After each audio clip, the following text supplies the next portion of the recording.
I said salute to the untouchable True School Sports Empire. That's Taking right, the over untouchable. not only the South Florida boxing scene, but the worldwide boxing scene. Well, it's personal between me and you, and I'm going to do you some serious harm, you big stiff idiot. All right, Ben and Taylor here, True School Sports. I'm with the one and only Orlando Cuellar. What's up, man? Hey, man, everything's good. Just another day in the office. You know how this business is. You got to put in the time. Absolutely, man. Yeah, and you put in about as much time as anybody, 4 decades. for a lifetime in boxing. Yeah. So, there's a lot going on with you as there's always something going on with Orlando Cuellar. I know you had that fight with, we were just talking about it, Gary Antuanne Russell and Rances Barthelemy. Barthelemy, yeah. The questionable stoppage. You've had time to process it. What do you make of it now? The fight was just, unfolding.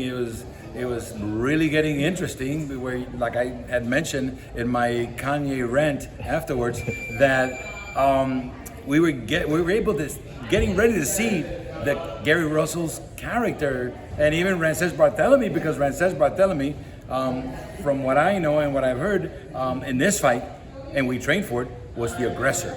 Rances Barthelemy was provoking. So we went in with a fight plan that was working out.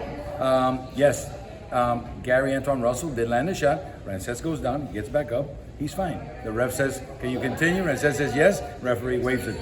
So look, it was upsetting to do such good work that we were seeing, unfold right before our eyes, and we wanted a good fight to use that as a platform for what could be a bigger and better fight.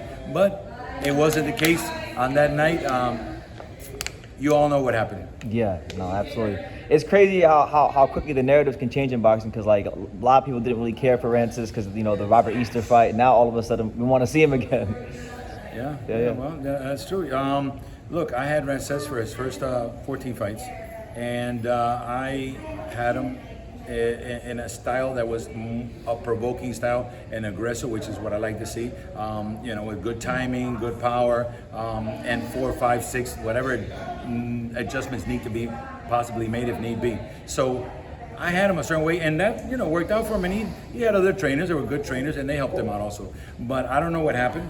All of a sudden, there was a couple of fights there that the fans didn't like. But the good thing is that Rances showed in this fight against Gary Antuanne Russell that he can come back to what he once was and show the world that Rances Barthelemy is far from being done and has a lot to offer and a very exciting fighter. No, absolutely. Yeah, and speaking of exciting fighters, perfect segue. You got Jean Pascal, the ageless wonder. He just beat Meng Long Feng, number 1 contender in the IBF. Now they're talking about him fighting Joshua Buasti. What do you make of that matchup as Pascal's coach? Fighting Buasti. Buasti is an undefeated fighter, and for Pascal, it's another undefeated fighter. Which I don't know. Maybe he's had 17, 18, 19 undefeated fighters. He's the guy that takes the O from the undefeated fighters of the 0. It's a good fight. I like the fight because Buasti, I believe, was an Olympian, good amateur pedigree, undefeated, great promoter. Yeah. So it's all good. It's a very competitive fight. But you have, again, the 3-time world champion in Jean Pascal. That power, the aggression. And Pascal, another ageless wonder. This guy is not getting older. He's getting better. So he's ready to go in there, or will be ready to go in there, whenever that date, is signed for, to get in there and do what we got to do against Buasti. But I like the fight.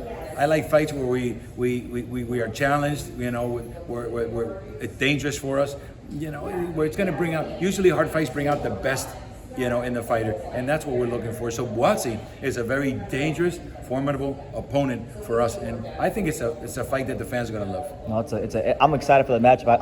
I'm waiting for the date so I can get excited about it. But working with Pascal, what do you feel separates him from a lot of the other fighters that maybe you've worked with? Because to win fights at that age against the competition he's winning against is very difficult. Well, Pascal, he has incredible power.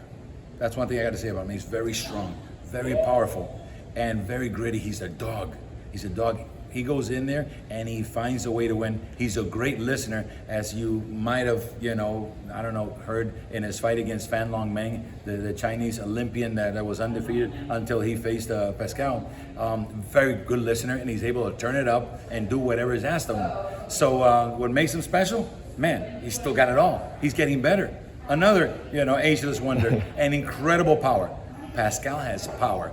He has dropped a few sparring partners with that power. Yeah. And he takes it into the ring. I don't know how Fan Long Meng was able to walk out of the ring on his own, because that last round, maybe 15, 20, 30 seconds into the round, he took a pounding. And to me, it looked like he wasn't walking right. He just got away. If you see when Pascal is really going off on him, Meng just backs away from him and ran out of there and just circled, making distance to escape what Pascal was bringing. And he didn't look like he was okay, which we find out he's okay now. Thank God. We want these guys to be able to either, show what they got and come out of this and go home to their families. But Pascal is a special fighter, just like Rances. I think True School Sports, he's the truth. One of the best the best. Ooh, the number one. Number one. Brandon, you've been there, man, and you're building up a good following with us. Thank you. And I'm proud to be a part of what you're doing too. You are spectacular, and Thank you, man. All the best to True School Boxing, and keep up the good work.